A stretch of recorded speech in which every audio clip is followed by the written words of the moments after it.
এটাও দেখো একটা ঘটনা ওয়ান্স দিয়ে শুরু হয়েছে। তো আমরা প্রত্যেকটা এক্সারসাইজের ক্ষেত্রে এটা দেখব।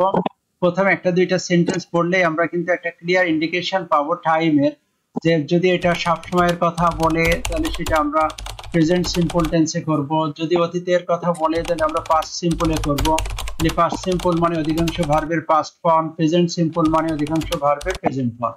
তাহলে ওয়ান্স এখানকার একটা clear indication of past simple tense. So here we will take the past form of the verb in most of the cases. Okay, so look, once a crow become very sad. তাহলে once আছে, তাহলে আমরা এখানকার ভার্বটার কি করব, past form ব্যবহার করব। So এটা হবে become আছে, এটা আমরা became করব। once a crow became very sad, একদা একটা কাক খুব দুঃখিত ছিল। তারপর আছে think, তাহলে think এর আমরা কোন ফর্ম ব্যবহার করব, যেহেতু think একই বাক্যের বা একই ক্লজের সেকেন্ড ভার্ব আকারে ব্যবহৃত হয়েছে।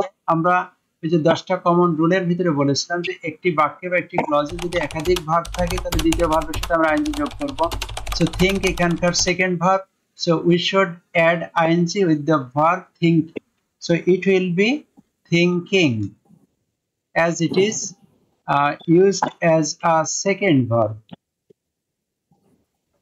So very sad thinking of his ugly color, যে একদা একটা কাক তার আগলি কালারের কথা ভেবে খুব দুঃখিত হয়েছিল।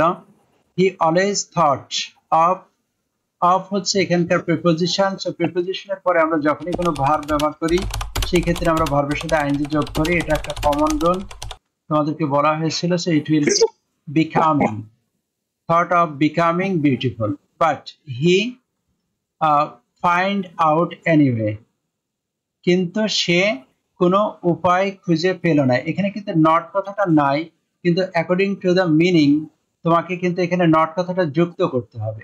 আর যেহেতু এটা অতীতের ঘটনা, সো আমরা এটা পাস্ট সিম্পলের নেগেটিভ ফর্মে করব, did not find out.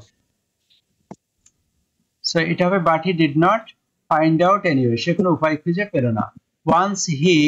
once আছে, so it is a clear indication of past simple tense.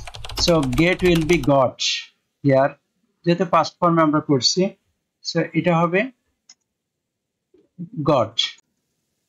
he কি পেয়েছিল, he find some feathers of a peacock in a jungle, সে জঙ্গলে ময়ূরের কিছু পাখনা খুঁজে পেয়েছিল। তাহলে এটা আমরা কোন ফর্মে করব, পাস্টে করব। সো ফাইন্ড এর পাস্ট ফর্ম হচ্ছে found, এটা হবে found. he found some feathers of a peacock in a jungle, জঙ্গলে সে ময়ূরের কিছু পাখনা খুঁজে পেয়েছিল।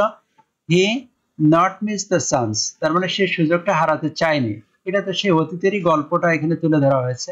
তাহলে এটা আমরা কি করব, পাস্ট সিম্পলে করব, নেগেটিভ সেন্টেন্স। সো এখানকার আমাদের সাহায্যকারী ভার্ব নিতে হবে did, so it will B did not miss the chance, সে সুযোগটা হারাতে চায়নি।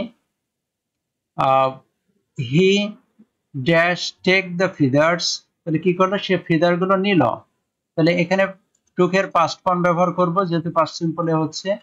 So took, he took the feathers and, এবং and এর আগে পরে আমরা জানি ভার্বের একই ফর্ম ব্যবহার করা হয়। সো stick এর পাস্ট ফর্ম কি, stuck, and stuck them in his own feathers. Now he thought that he should no longer, এখন সে ভাবলো যে he should no longer, should হচ্ছে মডাল ভার্ব, আর মডালের পরে যখন কোনো ভার্ব আসে সেই ক্ষেত্রে আমরা ভার্বের বেস ফর্ম ব্যবহার করি। তো যেহেতু এখানে should আছে, তাহলে এখানে যে ভার্ব আছে live, তার বেস ফর্ম আমরা ব্যবহার করব, অর্থাৎ live. he should no longer live with the crows. Is there any question of any one of you? No, sir. Okay, so we can pass it.